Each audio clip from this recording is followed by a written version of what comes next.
Students, कैसे हो आप? हम पढ़ रहे हैं चैप्टर नेचुरल रिसोर्सेज। तो आज हम देखेंगे और एक टॉपिक जो इस चैप्टर का लास्ट टॉपिक है, ओजोन लेयर। ओजोन लेयर आने से पहले मैं आपको समझाऊंगा कि ओजोन होता क्या है। देखो, एलिमेंटल ऑक्सीजन हमने पढ़ा, जो नॉर्मली फाउंड होता है एज ए डायटोमिक मॉलिक्यूल। जब हम ऑक्सीजन ब्रीथ करते हैं, जब हम बात करते हैं, हम ऑक्सीजन ब्रीथ करते हैं, तो हमारा मतलब होता है वो होता है डायटोमिक मॉलिक्यूल ऑक्सीजन का।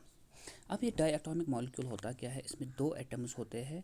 यहाँ पर जो ये टू है, इसका मतलब दो एटम्स है। अगर खाली ओ होता, ये होता मोनो एटोमिक। अगर O3 होगा तो ये होता है ट्राई एटोमिक। ठीक है, तो इसीलिए इसको कहते हैं डाई एटोमिक मॉलिक्यूल, क्योंकि इसमें दो एटम्स होते हैं ऑक्सीजन के। तो जो हम ऑक्सीजन ब्रीथ करते हैं वो होता है di atomic molecule of oxygen. लेकिन जो अपर रीचेस है हमारी एटमॉस्फेयर में, वहाँ पर एक मॉलिक्यूल हम देखते हैं जिसमें 3 एटम्स होते हैं ऑक्सीजन के। उसका मतलब क्या है?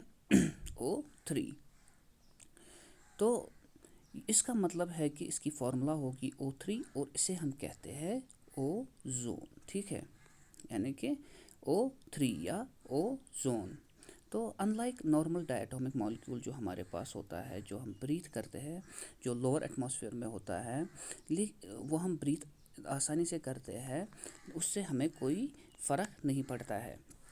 लेकिन ये जो O3 होता है या ओजोन होता है, ये होता है पॉइजनस मॉलिक्यूल।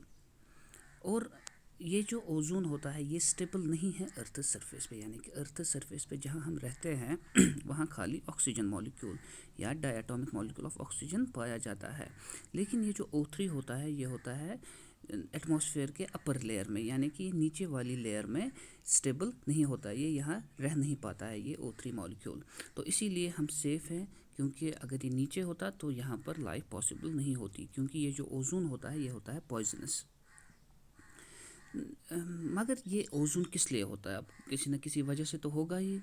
ये परफॉर्म करता है एक एसेंशियल फंक्शन जहाँ पर ये पाया जाता है। ये क्या करता है? ये एब्जॉर्ब करता है हार्मफुल रेडिएशंस फ्रॉम सन। तो सन से रेडिएशंस आती है, ठीक है, हमारे एटमॉस्फेयर पे। तो ये क्या करता है? ये इन हार्मफुल रेडिएशंस को एब्जॉर्ब करता है और प्रिवेंट करता है इन हार्मफुल रेडिएशंस को, ताकि वो ज़मीन तक ना पहुँचे। अगर वो ज़मीन तक पहुँचेंगी वो रेडिएशंस, तो वो क्या करेंगी? वो लाइफ को डिस्ट्रॉय करेगी।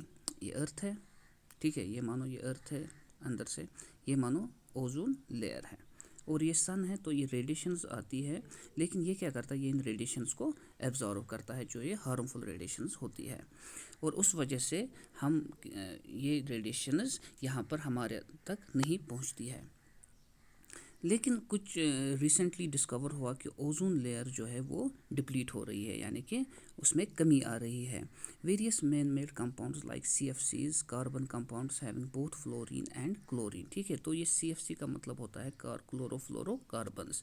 तो इनमें फ्लोरीन भी होता है और क्लोरीन भी होता है, ये कार्बन कंपाउंड्स होते हैं, which are very stable and not degraded by any biological process. तो ये काफ़ी स्टेबल होते हैं ये CFCs, और इनको कोई भी बायोलॉजिकल प्रोसेस से ये ख़त्म नहीं होते हैं, और ये फाउंड होते हैं परसिस्ट इन द एटमॉस्फेयर, और ये एटमॉस्फेयर में रहते हैं। Once they reach the ozone, जब ये ओजोन लेयर तक पहुंचते हैं, they would react with ozone molecules. तो ये ओजोन मॉलिक्यूल्स के साथ रिएक्ट होते हैं। कौन होते हैं? ये CFC और O3 मिल जाते हैं।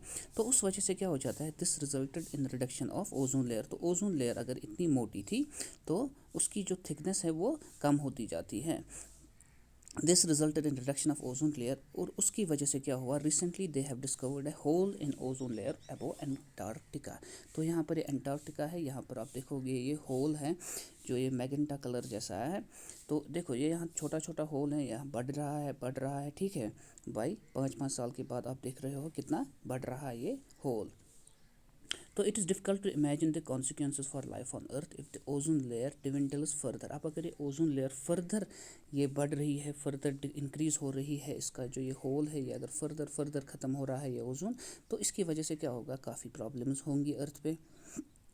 But many people think that it would be better not to take chances.